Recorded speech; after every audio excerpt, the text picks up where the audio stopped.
Hello guys! So welcome to my vlog at kasama ko ang aking mga kaibigan na sina Sarah. Mark. Hey. Oh my gosh! Okay, sorry. Hindi kasi kami sanay na mag-guest sa kanyang vlog. Susulitin natin mga ka-Barbie na tanungin.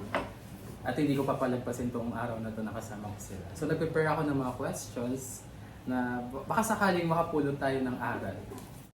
Hindi pala aral, no? Kalokohan pala. So ayan, wala nang paligilog ko pa mga ka-Barbie. So unang tanong. Naniniwala ba kayo sa second chance? Parang mabigat na tanong yun.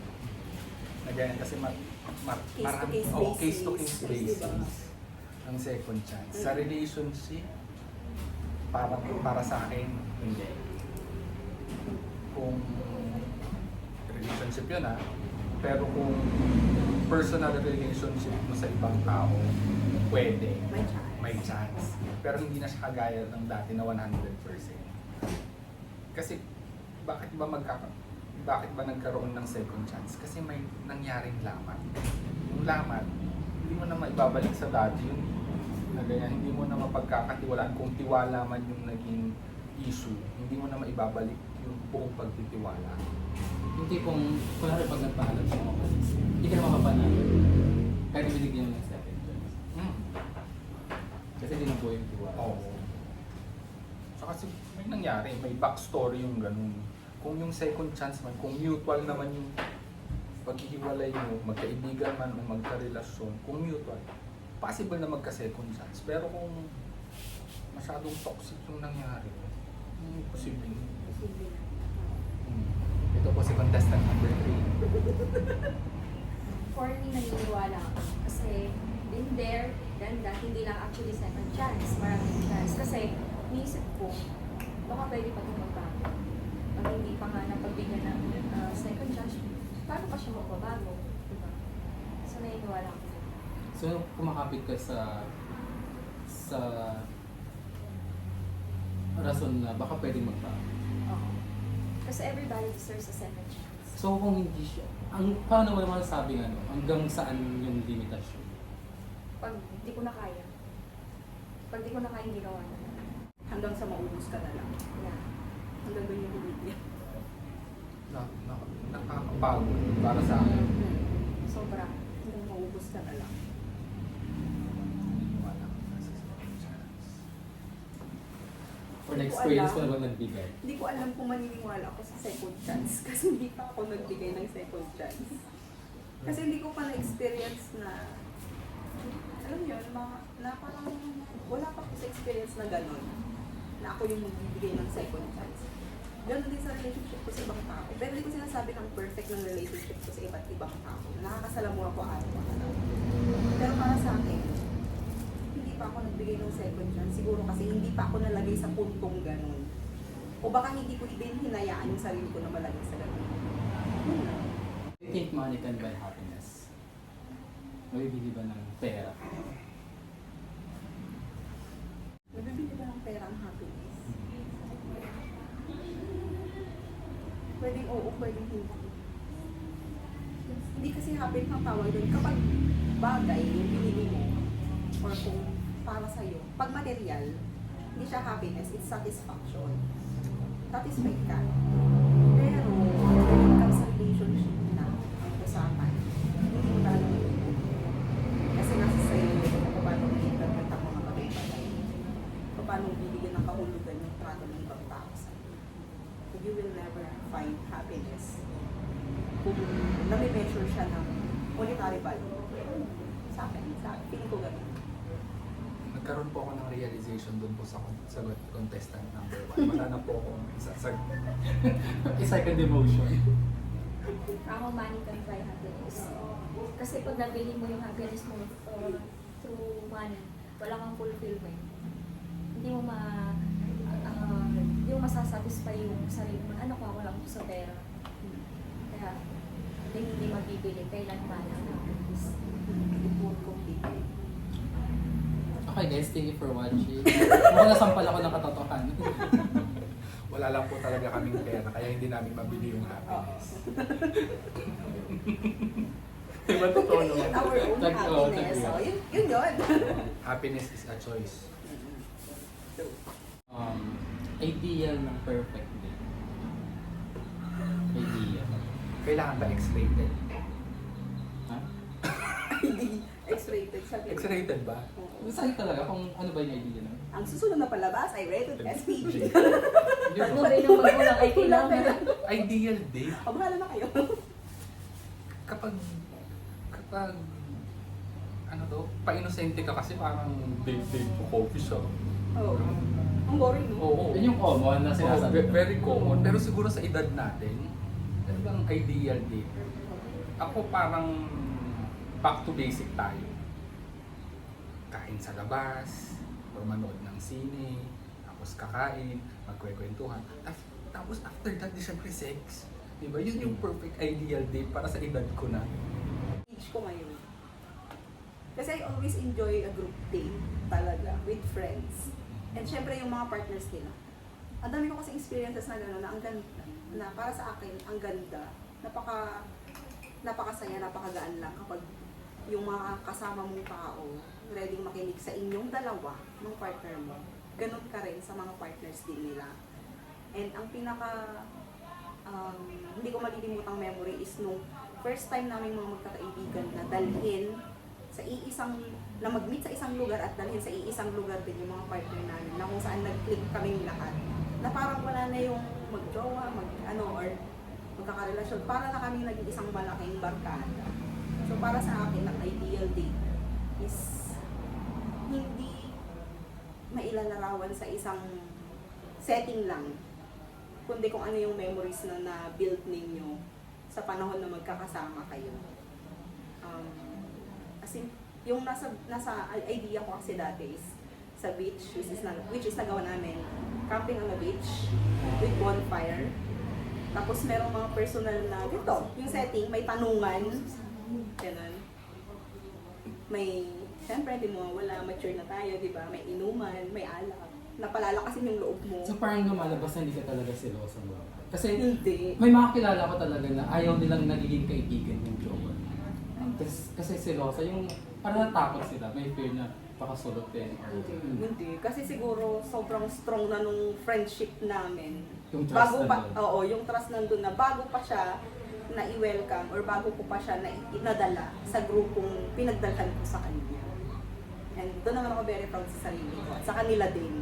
Talaga. Just yun yung maganda talaga kasi, minsan kasi, ang matatakbuhan mo madalas, kaibigan mo. So, mas maganda nakikilala din nila yung partner mo. Para kung sakali may napansin sila, or ano. Di ba yung Oo. kung tunay na kaibigan kasi yan, pagsasabihan ka, magbibigay ng feedback. Hindi. Sa amin kasi winelcome namin lahat. Tinanggap namin lahat. At okay kami sa lahat ng mga naging partner nila. Yun nga, parang naging malaking pamilya. Hanggang sa ngayon, yung isa may anak na pero dinadala pa rin niya. Oo, ganun. So, Tapos yun- kami nagbubuhat ng baby. Baby din ba? Ganun kasaya. Ganun kasaya. Pati yung bata kung saan nakakarating. Kahit baby pa lang. So, ganun kasaya. Walang, para sa akin, hindi ko masasabing perfect. Wala naman kasi perfect. Nasa sa inyo yun na mag-partner o magkakasama kung paano nyo ilalarawan or interpret yung mga ganong senaryo. But those memories are treasured talaga. Hindi mapapantayan ng kahit na anong material na bagay yung samahan ninyo.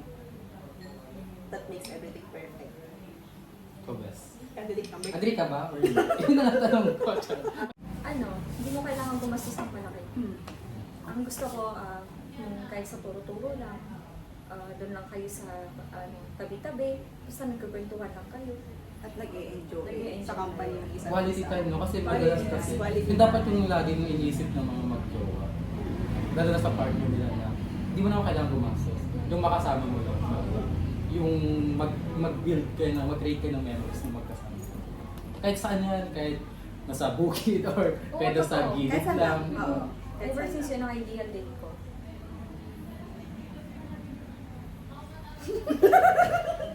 Masyado pong inosente yung mga sagot ko. Parang hindi po masaya. Ito Okay. talaga, kanya-kanya naman Ano tayo. niya eh. Ano naman yan? Kanya-kanya naman tayo opinion sa bagay na yan. So, nabanggit mo na rin kanina, Bes, na sa mga edad natin ngayon, nasa adulthood na tayo. Ano yung pinaka mahirap na part ng pagiging adult? Mag-budget. Sa totoo lang. Sa totoo lang. Kasi kapag naging adult ka na ganyan, yung dati na yung magulang mo yung nagbabayad ng kuryente, na ganyan. Kung kasama mo pa sila sa isang bahay, sila ang may sagot nun. Eh ngayon na nagsosolo na, parang ako, na ganyan. Iisipin ko bayad ng kuryente, tubig, bills, na ganyan. Eh sa liit ba naman ng sweldo ko, saan napupunta? So lagi mo inisip si Judy. Oo, di pa sumasahod, nandala si Oo. Judy, tinitis siya. Nagko-compute pero Oo, yun ang pinakamahirap sa adulting. budget. Parang Budgeting. sariling pera, pinutulong mo. Paano Oo. ganun, tingnan mo kung may matitira pa, baka kaya. Parang dun mo hindi budget yung nangyayari kasi. Yung sabi mo nga, kinukupitan mo na yung sarili, ina-advance mo na yung matatanggap mo pa lang na sweldo sa kaibigan mo, hihiram ka na kasi nagkukulang, maliit talaga yung sweldo. Sige, continuation ng tanong mo kanina. Pinakamahirap na harapin yung adulthood. Para sa akin, makisama. Ewan ko kung ang intro ko na ngayon, hindi kagaya dati na sociable. Ang Pero hirap pa sa ngayon na rin kasi. may mga Pero, moments ako na nahihirapan ako makisama. Pero sa tingin ng iba, okay naman ako, maayos akong kasama. Pero may mga times din sa loob-loob ko na parang nahihirapan din ako lumugar or makisama sa iba't ibang klase ng tao. But at the end of the day, kaya naman. Pero pagkatapos nun, halimbawa, may isang event, ako yung maging facilitator. Ganyan. So, mag-feedback sila na naging maganda yung outcome, okay yung pagkaka-host mo, okay ka naman, gano'n. Pero, pag mag-isa na ako, alam mo, gusto ko yung may isolation period. Ganun. Ayokong magsalita, ayokong marap sa phone, ayokong manood ng kung ano-ano. Basta, sa kwarto lang ako matilig, tahimik, yun lang yung gusto ko. So, kaya parang, at my age, parang nililimit ko na yung sarili ko dun sa ibang tao. Parang gano'n. Parang naging exclusive. Hindi na ako naging, outgoing pa rin minsan, pero after niyan, yun, isolation na. Siguro parang yun yung way ko to break out. Ganon. Sa generation ngayon, yung iba, madali nilang nakukuha na, for example sa social media, ang dali nilang magkaroon, ang bilis nilang magkaroon ng partner. So sa tingin niyo, importante pa ba yung panliligaw or dating para piliin yung magiging partner? Oo, ano pa rin yun. Kasi part yun ng proseso para mas makilala mo yung isang tao kung match ba siya sa personality mo or kung click pa kayong gano'n. Kasi doon nagsistart ang lahat. Kailangan mo munang makilala yung isang tao bago mo ipaglaban ang lahat-lahat. Ganyan. Para alam mo naman kung sino yung Oo, paglalaban. para alam mo kung saan kaluluhan, di ba? Mahirap naman kung pabigla-bigla tayo. Kaya tayo dumadaan sa ganung stage. Kasi ikaw din sa sarili mo, alam mo na may safe zone ka din. Bago mo buksan yung safe zone mo na yun, kailangan mo munang makilala siya. Kung safe ka ba sa kanya o hindi, ganun. oo. Kasi lahat man nagsa-start sa unang hi at hello. Tapos sa ganyan, ang pangalan mo, di ba? Tatanungin mo talaga kikilalanin mo. Kaya para sa akin, importante yun. Although pag minsan kasi parang kung i-compare ko ngayon sa mga karanasan ko dati, parang ngayon, ang bilis ng high-end hello nila ngayon. Mamaya mag-jowa na sila. Sinenda ng picture, Oo, sila. mahal na kagad. Ako kasi dati parang ang hirap mo pang mag-compose ng isang tanong para makilala mo yung tao. Diba? Kaya para sa akin, very Tapos yung important. challenge doon kung paano pahahabain ko yung conversation Conversation. para may mas mai-out pa siya sa iyo. Totoo. Parang ganun. Oh, yan. Importante din sa akin. Ganun na ako sumagot, guys. Sorry. Ba't nawawala ka talaga sa topic? Buti na lang nasa gilid siya. No? Yeah, Buti talaga pinagilid mo siya. Ang exit. Kasi nasagot ko, nasagot nyo na. So dahil Siya agree, uunahin mo mamaya. so dahil naman agree naman na kayo. So anong opinion niyo sa sinasabi nila? Ba't papapatagalin kung doon naman ba kayo? Depende kasi yun. Kung gusto talaga ng babae, talagang siguro baliw ng baliw siya doon. Crush pa niya noon. Ba't pa niya patatagalin? Agree ako doon. Oo. Depende kung yun. paano kayo nagsimula din. Kung ano yung foundation ninyo. Ano ang foundation niya? Ako, Beach. hindi. Every Belena, hello. Ako, hindi ko alam sasagot ko. Kung bakit pa. Siya yung nakarami ng relationship, tapos hindi alam yung sasagot niya. Saya. That's That's it. That answer lang. Char. Hindi. Bakit patatagalin kung doon din naman ang punta? Depende kasi sa foundation ninyong dalawa. Kasi as sige, based on my experience. Okay. Sige, para makatotohanan naman, di ba? O, so, fake yung mga sagot namin kanina.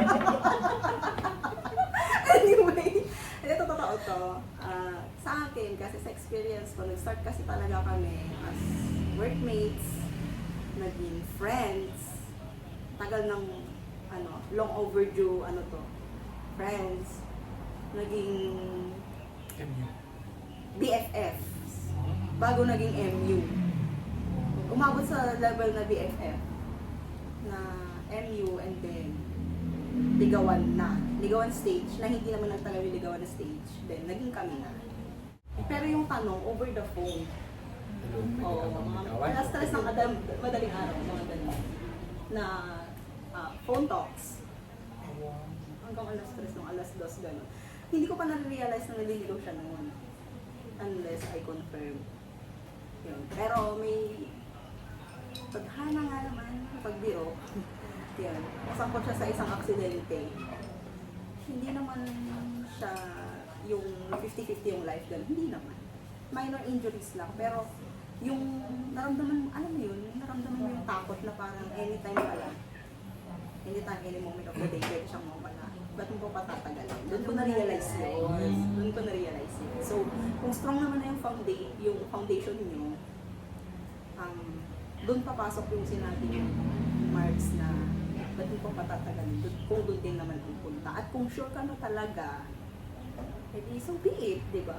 Importante tayo yung foundation. Foundation talaga ang nagdala. So kung babalikan nyo yung, di ba nasa adult stage na tayo? Ay, na tayo pala. So, hindi ka kasali. Bata pa lang ako. Joke lang. So, kung babalikan nyo yung younger self, ano yung sasabihin nyo sa kanya?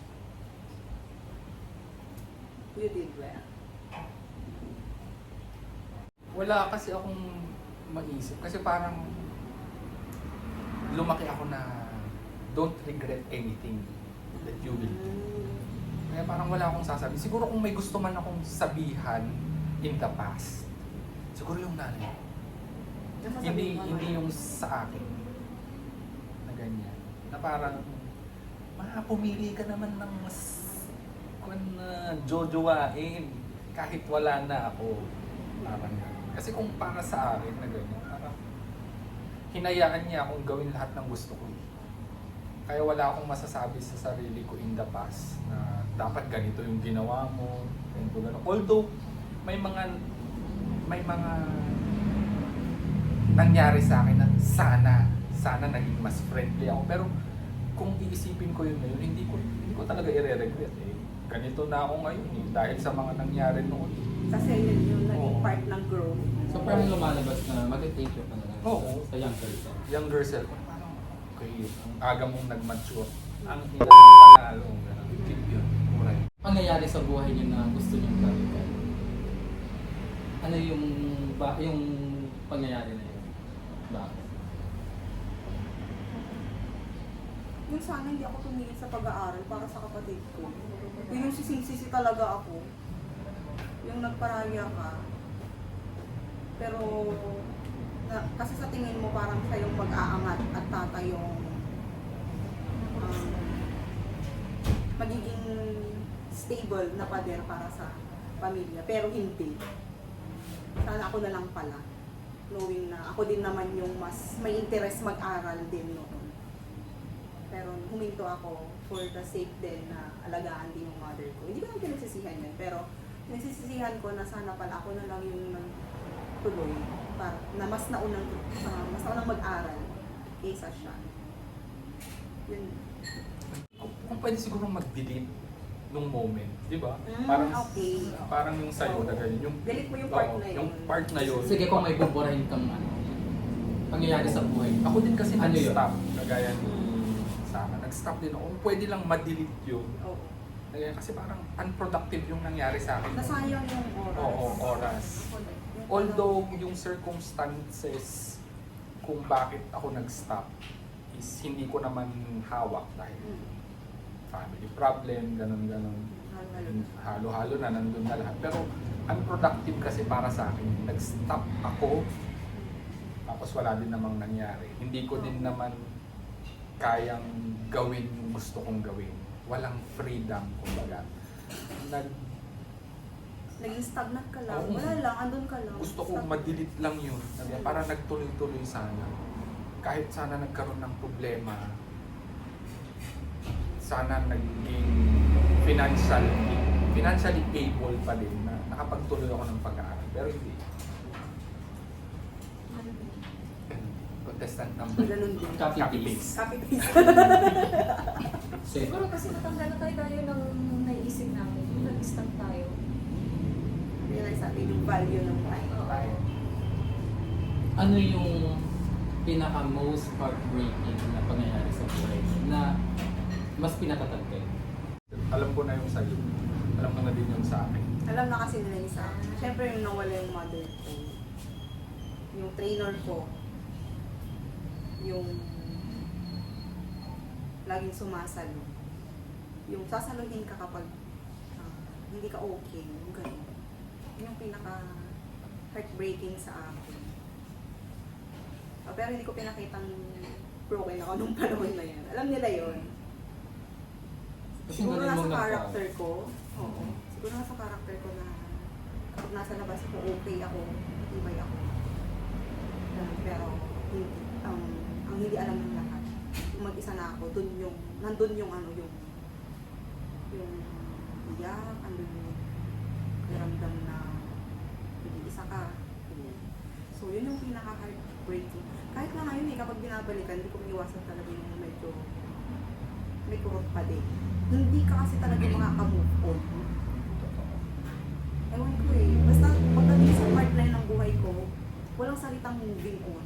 Yung part na yun, walang salitang moving on. Kasi kahit ngayon, kapag random question, tapos biglang ganun yung naging sagot ko about sa mother ko, parang andun pa rin yung ginawa mo. Yun yung pinaka-heartbreaking para sa akin. Copy paste. Hindi, dagdagan ko lang din yung sagot niya sa Ara. Para kasi, ako kasi pinalaki ng single mom. So, nung nawala siya, yung brokenness na naging result ng pagkawala niya is never ko nang maibabalik. Although, may dumating sa buhay ko na partner ko, very open naman ako sa kanya na hindi niya ibabalik in a very good state kung ano yung nasira sa akin. Kasi parang until now, incomplete yung feeling ko. Kaya nga yung dialogue ko lagi na shinare ko dito sa mga kaibigan ko is okay lang ako. Kasi parang hindi ko alam kahit ngayon kung malungkot pa ako, kung mas masaya pa ako kaysa kanina. Kaya parang doon lang tayo. Okay lang. Gusto kong tanongin ulit. Ano yung nabago sa buhay? Paano yung naging contribution nito para maging strong kayo ngayon? Walang masagot si contestant na. Number 3, eliminated na po siya sa round na to. Joke lang. Parang ako kasi isang tao lang, sa isang tao lang ako nakadepend. Nung nawala siya, automatic, kailangan maging independent ka. Yun yung nabago. In every aspect of life, financially, physically, emotionally, I needed to be independent kasi walang sasalo sa akin. Wala akong pader na masasandalan. Yun yung nabago. Copy paste. Parang kasi kami ng experience. Anyway, doon mo kasi talaga ma-realize yung kahalagahan ng oras. Na nung nandun pa sila, umaasa ka sa kanya. Pero nung nawala sila, biglang, teka na. You have to stand on your own. You have to be responsible to all your actions. Kasi whatever you do, meron at merong maapektuhan within the family. Kasi hindi lang naman ikaw yung naiiwan. At ang pinaka malaking impact nun is yung idea na hindi lang ikaw yung iisipin mo, kundi pati yung iba. In that moment kasi, no one wants to stand up or to stand out or to stand inside the family. So you have to, hindi naman sa napilitan ka lang din, pero yun parang kung down sila, hindi pwedeng sa akin, sa character ko, hindi pwedeng pati ako. Kailangan ako yung tumayo, magtayo ng family.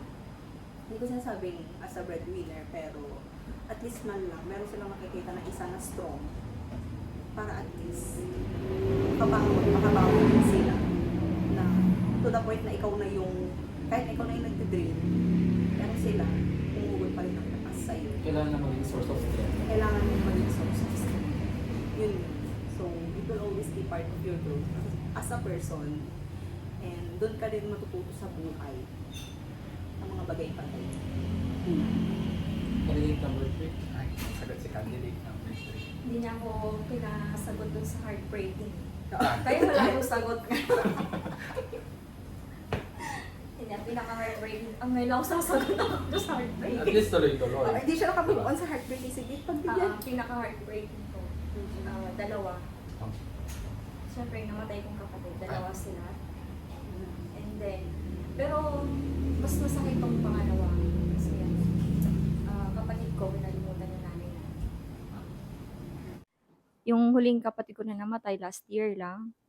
Pero mas masakit para sa akin yung nanay namin kinalimutan nung kapatid ko. Na hindi na siya nakipag-communicate pa. Hindi ko alam kung bakit.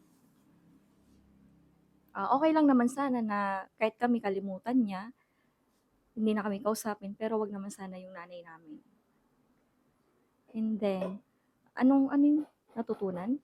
Natutunan ko, hindi sa lahat ng oras andyan ang pamilya mo para sa'yo.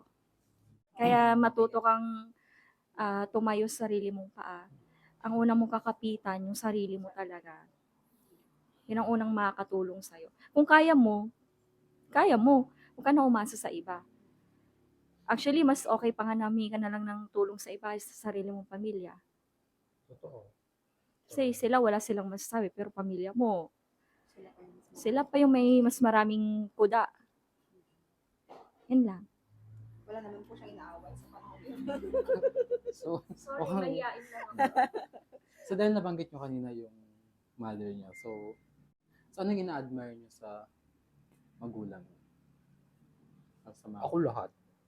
Wala nang tanong-tanong, basta lahat. Kahit may mali siya, ina-admire ko yun. Kasi mag-isa naman siya eh. Wala akong isusumbat. Pinalaki niya akong mag-isa. Yun lang. Copy-paste. Copy paste. Oo, lahat din. Kasi siguro yung magulang namin or yung both mother namin, talagang they did their best for us. Kahit hindi kami yung the best para sa kanila bilang mga anak, pero they did their best. Yun na yun. Lahat na, yun na yun, lahat. Okay, para i-end tong conversation natin. Dahil ng oras na rin. Charot lang. Best advice or takeaway sa life? Huwag mong titipirin yung sarili mo, lalo na sa pagkain. Kailangan mo yung pagkain. Sara yung sarili niya. Kasi sinabi mo kanina, Bas, yung no? Kapag may mga na-experience kang hindi maganda, dapat itanim mo sa isip mo na okay lang. Oo, yun. Magiging okay. Yung advice ko nakalimutan kung Basta yun, basta lagi mong tatandaan at ilalagay sa utak mo, dapat okay ka lang kahit anong mangyari. Maging positive. Positive. So yun yung takeaway ko sa'yo. Mm. If you're going through a storm, it won't always be that way. There will always be a time na mararanasan mo din yung glimpse and glamour na deserve mo, na biyaya sa buhay talaga. Kasi hindi ibig sabihin down ka ngayon is forever ganun na. Kasi base rin sa experiences ko, na oo, noon, may mga pinagdadaanan kang pagsubok na halos hindi mo na kaya. Yung halos hindi ka na makahinga. Yung feeling mo, nasa iyo na lahat ng problema sa mundo, pero hindi. Kapit ka lang kasi meron at merong sorpresa na naghihintay sa'yo. At yun yung laging ilagay mo sa mindset mo. Be positive, always. Kasi hindi ka hanggang dyan ka lang. Malayo na narating mo. Nakalayo ka na dahil naging matibay ka. Yun. So, that's the best takeaway. At wag mong kalilimutan syempre yung sarili mo. Magtira ka para sa sarili mo. Yun. Robes. Lahat naman tayo na pagdadaanan yung problema.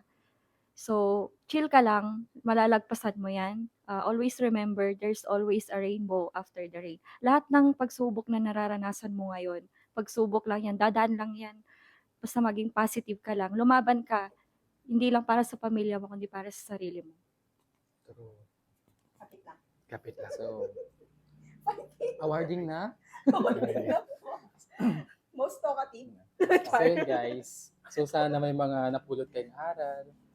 So don't forget to Like, Share. And subscribe. bye, Kawardi. See you on the next vlog.